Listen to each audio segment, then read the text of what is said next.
গরমের দিনে যে কোনো ঠান্ডা রেসিপি খেতে দুর্দান্ত স্বাদ লাগে। এমন কেউ নেই যে এই রেসিপি খেতে পছন্দ করে না, শুনলেই যেন জিভে জল আসে। এই রেসিপি বাজারে কিনে খেয়ে থাকি, সেটাকে যদি বাড়িতে বানিয়ে থাকি একটা জায়গাতে দুটো খাওয়া হয়। তো আর বাজার থেকে না কিনে এইভাবে বাড়িতে বানিয়ে মন ভরে খান।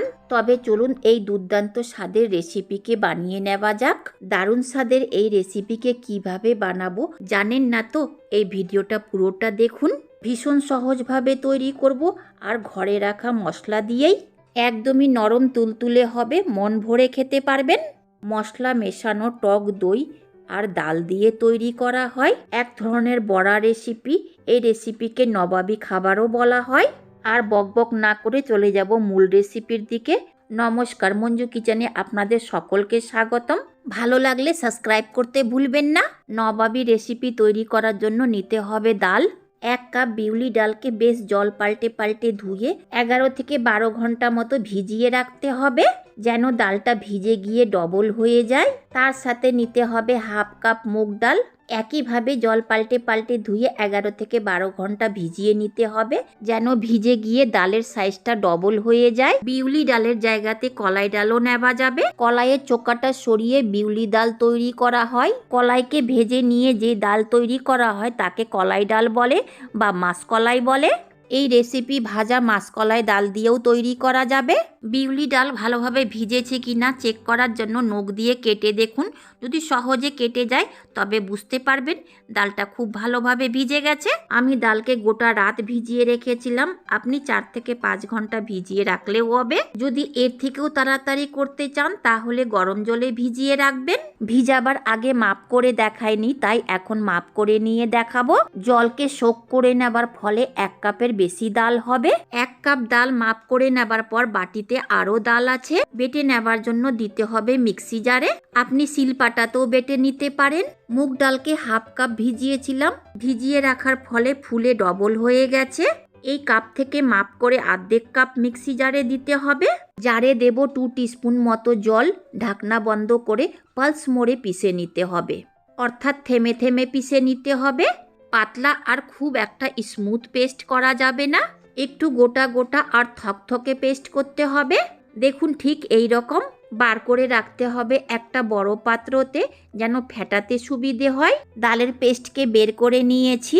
বেঁচে যাওয়া আরও ডালকে পেস্ট করার জন্য দিতে হবে মিক্সি জারে।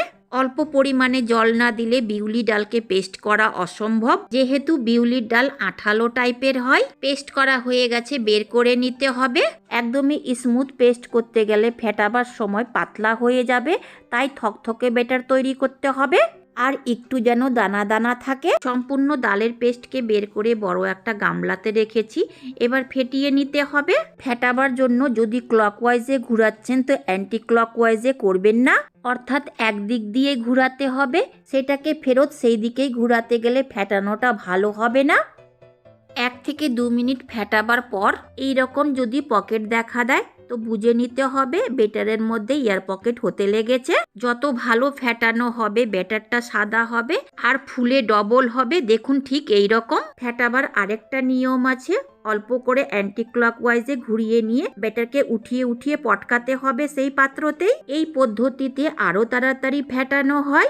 1 মিনিট মতো এইভাবেই ব্যাটারটাকে পিটিয়ে নিতে হবে। ব্যাটারটা একদমই সাদা ধপধপে লাগছে আর এয়ার পকেটও হতে লেগেছে। ব্যাটারটা ভালো ফেটানো হয়েছে কিনা জলে দিয়ে চেক করে নিতে হবে। চেক করার জন্য বাটিতে বেশি করে জল নিতে হবে। সামান্য ব্যাটারকে বড়ার মতো বানিয়ে জলে ছেড়ে দিতে হবে। যদি বড়াটা জলের ওপর ভাসে তাহলে বুঝে নিতে হবে ব্যাটারটা খুব ভালোভাবে ফেটানো হয়েছে। আর যদি জলের ভেতর ডুবে যায় তাহলে আরও ফেটাতে হবে। দেখুন জলের উপর কি সুন্দর ভাসছে। যতটা ব্যাটার আছে সেই পরিমাণ মতো দিতে হবে নুন। নুনের পরিমাণটা আগে আরও ব্যবহার হবে, তাই অল্প পরিমাণে দিলেই ভালো। দেব 2টো কুচিয়ে নেওয়া কাঁচা লঙ্কা, দেব কুচনো ধনিয়া পাতা। আপনি এই ব্যাটারের মধ্যে ভাজা মশলা আর মৌরিও দিতে পারেন। দেব 1/2 টিস্পুন গোটা জিরা, এতে ফ্লেভার খুবই ভালো হবে। ছোট্ট গ্রেটার থেকে গ্রেট করে দেব 1/2 ইঞ্চি মতো আদা। দেখুন গ্রেটারের ফুটোগুলা খুব একটা বড় নয়, একদমই পাতলা পাতলা, তাই এর থেকে গ্রেট করে দিতে হবে। থেতলে বা বেটে নিয়েও দেওয়া যাবে। এক সাইড থেকে হালকা হাতে মিলিয়ে দিতে হবে। লবণ দেওয়ার পর ফেটাবেন না, জল ছেড়ে দিয়ে বেটারটা পাতলা হয়ে যাবে আর বেটারের মধ্যে যে এয়ার ভর্তি করা হয়েছে সেটা বাইরে বেরিয়ে আসবে। তাই আর ফেটাতে হবে না, শুধু মিলিয়ে দিতে হবে। বড়া তৈরি করে নেওয়ার জন্য চলে যাব ওভেনের দিকে। লবণ দেওয়ার পর এই বেটারকে এইভাবে আর রাখা যাবে না, এই জন্য খুব তাড়াতাড়ি বড়া ভেজে নিতে হবে। ওভেনকে অন করে তেল দেওয়া কড়াইকে ওভেনের উপর চাপিয়ে দিতে হবে।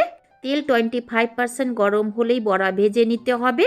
বড়া ভাজার আগে হাতকে জল দিয়ে ভিজিয়ে নিতে হবে, যেহেতু বিউলির ডাল ভীষণ আঠালো, বড়া তাড়াতাড়ি তেলে পড়বে না, তাই হাতকে জলে ভিজিয়ে নিতে হবে। যতটা বড়া তেলে দেওয়া যাবে ততটাই দিবেন, না তো উল্টে পাল্টে ভাজতে গিয়ে বড়া ভেঙে যেতে পারে। 1 মিনিটের পর গরম তেলটা তুলে বড়ার গায়ে দিতে হবে, যেন দুদিক থেকে খুব ভালোভাবে রান্না হতে পারে আর উল্টাবার সময় ভেঙে না যায়। এই বড়াগুলোকে খুব কড়া করে ভাজতে গেলে জল শোক করতে পারবে না, আর খুব একটা লাল করে বড়া না ভাজাই ভালো, দেখতে ভালো লাগবে না। হালকা লালচে ভাব আসতে গেলেই নেড়ে চেড়ে ভেজে নিয়ে বের করে নিতে হবে। ঠান্ডা হবার পর আরেকটু লাল হয়ে যাবে। বের করার সময় অবশ্যই সম্পূর্ণ তেলকে ঝরিয়ে নিতে হবে, যেন বড়াগুলো খেতে তেল তেলে না লাগে। এই বড়াকে শুধু মুখেও খাওয়া যাবে, খেতে ভালোই লাগে। একইভাবে বড়া তেলে দেওয়ার আগে হাতকে ভিজিয়ে নিতে হবে। আমি 2 রকমের ডাল মিশিয়ে বড়া তৈরি করেছি। আপনি চাইতে গেলে শুধু বিউলির ডাল দিয়েই করতে পারেন বা শুধু মুগ ডাল দিয়েও করতে পারেন। আমি ডালকে কাপে মেপেছি, আপনি যে কোনো বাটি গিলাস দিয়েও মাপ করতে পারেন। একইভাবে সম্পূর্ণ বড়া তৈরি করে নেব। দেখুন একটা বড়া ভেঙে দেখাচ্ছি কতটা স্পঞ্জি হয়েছে। যত ভালো স্পঞ্জি হবে বড়াগুলো জলকে বেশ শোক করতে পারবে। যে দিক থেকে ইচ্ছে সেদিক থেকে চেপে দিচ্ছি, আবার ফেরত নিজের জায়গা মতো চলে আসছে। আর জলে দেওয়া মশলাপাতিকেও শোক করতে পারবে। এই বড়াগুলোকে টিফিনে বন্ধ করে 4 থেকে 5 দিন স্টোর করতে পারেন। জলটা খুব একটা গরম বা উষ্ণ নয়, তার মাঝামাঝি। গরম জলে দেব 1 টিস্পুন নুন, 1 teaspoon chaat masala, half teaspoon গোলমরিচ পাউডার, 1 টিস্পুন কাশ্মীরি লাল মির্চ পাউডার। নেড়ে চেড়ে জলের সাথে খুব ভালোভাবে মিশিয়ে দিতে হবে। এই জলে সামান্য হিং দিবেন, আমি ভুলে গিয়েছি, দারুণ স্বাদ লাগে। বড়াগুলা দিয়ে চামচ দিয়ে পুশ করে দিতে হবে, যেন বড়াগুলো জলে ডুবে যায়। যাদের ঠান্ডা খাবার ইচ্ছে আছে ঢাকা দিয়ে ঘন্টাখানিক ফ্রিজে রেখে দিতে পারেন। এরই মধ্যে বানিয়ে নিতে হবে ধনেপাতার চাটনি। 1 মুঠো ধনেপাতা মিক্সি জারে দিতে হবে। দেব 3টে কাঁচা লঙ্কা, হাফ ইঞ্চি মতো আদা। দেব অল্প পরিমাণে নুন। নুন ঝাল আপনারা নিজের স্বাদ মতো দেবেন। 2 টিস্পুন দই। যে বাটিতে দই রেখেছিলাম সেই বাটি ধোয়া সামান্য পরিমাণে জল। মিক্সির ঢাকনা বন্ধ করে পেস্ট করে নিতে হবে। আপনি এই চাটনিকে শিলপাটাতেও বেটে নিতে পারেন। তৈরি হয়ে গেল ধনেপাতার চাটনি। ছোট্ট একটা মিক্সিং বলে বার করে রাখতে হবে। ধনেপাতা চাটনিতে দিতে হবে লেবুর রস। এটা দিতে গেলে সপ্তাহখানিক চাটনিকে রেখে খেতে পারবেন। ভাত, রুটি, পরোটা, সমোসার সঙ্গে এই চাটনিকে আপনি খেতে পারেন, দারুণ স্বাদ লাগে। ভালো করে মিশিয়ে দিতে হবে। বাজারে সমোসার সাথে এই চাটনিটা দিয়ে থাকে। তৈরি করে নেব ভাজা মশলা। নিয়েছি 1 টেবিল স্পুন গোটা ধনে, 1 টিস্পুন গোলমরিচ, 1 টিস্পুন জিরা, 8টা মতো শুকনো লঙ্কা। এই মশলাকে ড্রাই রোস্ট করে নিতে হবে। যতটা মশলা আছে সেই পরিমাণ মতো নুন। হাই ফ্লেমে 1 মিনিট মতো ড্রাই রোস্ট করে নেব। এতগুলো মশলা লাগবে না, আমি কিছুটা স্টোর করে রাখি তাই এতগুলো মশলা ভাজলাম। ভাজা আর সেদ্ধর মধ্যে এই মশলা দিয়ে খেলে দারুণ স্বাদ লাগে। ভাজা হয়ে গেছে, ঠান্ডা করে পাউডার করে নিতে হবে। এই মশলা দই বড়ার জন্য ভীষণ ইম্পর্টেন্ট। সেই ফ্রাই প্যানকে গরম করে দেব 2 টিস্পুন মতো সাদা তেল। তেল গরম হলেই দিতে হবে হাফ টিস্পুন মেথি, হাফ টিস্পুন জিরা আর ফ্রেশ কারি পাতা। যদি কারি পাতা না থাকে তাহলে ধনে পাতাও দেওয়া যাবে। এর মধ্যে কুচনো আদা আর সরষাও দেওয়া যাবে। 1 মিনিট মতো নেড়েচেড়ে ভেজে নিতে হবে।